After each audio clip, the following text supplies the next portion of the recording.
Gracias, gracias de todo corazón. Gracias por 22 años que me han permitido estar en diferentes escenarios. Gracias por estos 22 años que me han permitido estar en sus corazones. De todo corazón, mil gracias. En el mes del amor, feliz 22 aniversario Fresia Linda, la dulzura del amor. Domingo 13 de febrero desde el mediodía, en dos locales en simultáneo. Local Mi Ponderosa de Villa El Salvador y en el complejo Angaraes de Ate. Y será con invitados de honor: Felipe Paucara Cruz, el Chinito del Lande, Linda Lisbeth, Giovanna Anco, Gladys Vila, Sarita Torres y Mariflor Gómez. No faltes. Somos Unito Perú, igualito que tú.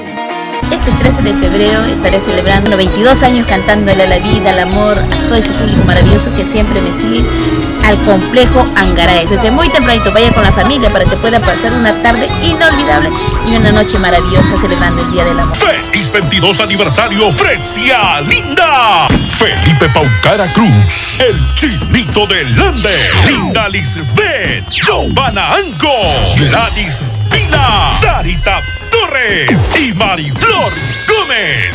Quiero hacerles llegar una cordial invitación para este domingo 13 de febrero, en el gran aniversario de nuestra amiga Fresia Linda, en la carretera central, complejo Angaraes y en Villa El Salvador, en el local Mi Ponderosa. ¡Feliz 22 aniversario Fresia Linda! Felipe Paucara Cruz, el Chinito del Lande, Linda Lisbeth, Giovanna Anco, Gladys Vila, Sarita Torres y Mariflor Gómez.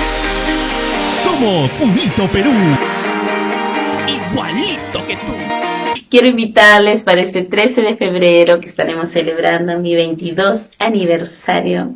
Así que quiero celebrarlo con ustedes presencialmente, por supuesto. Estaremos en Mi Ponderosa de Villa El Salvador y también estaremos en el complejo Angaraes de la carretera central. Para todos ustedes, amigos, lo hemos hecho con mucho cariño, estamos con todos los preparativos y todos los artistas también que estarán esa noche pues desfilando por este bonito aniversario, acompañándome, por supuesto. Gracias de todo corazón de antemano, sé que van a estar ahí, sé que van a estar acompañándome. No se olviden, este domingo 13 de febrero con tu Chinito del Ande. Ahí nos vemos. Yeah.